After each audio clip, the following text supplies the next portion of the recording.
Practica oului și aceste practici feminine au o tradiție foarte veche, atât în partea de taoism, cât și partea de medicină chinezească.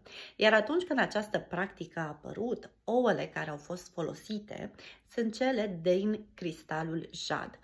Jadul e un cristal care în China era cunoscut ca unul dintre cele mai de preț cristale și este un cristal al inimii. Așa că în momentul în care introducem acel cristal al inimii în ioniul nostru, reușim să creăm acea conexiune care cred că ne lipsește sau pe care e important să o hrănim în viața noastră, conexiunea între inimă și sex.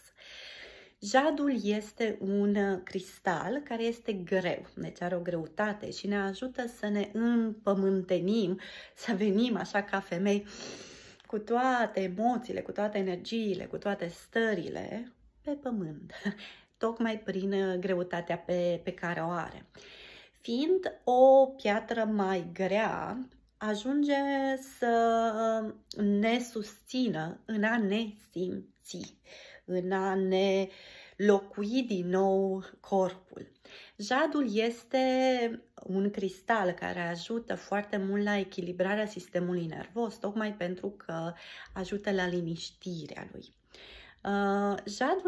Jadul pentru mine e un cristal care aduce acea deschidere, aduce acea liniște în interiorul nostru, în inima noastră și în corpul nostru.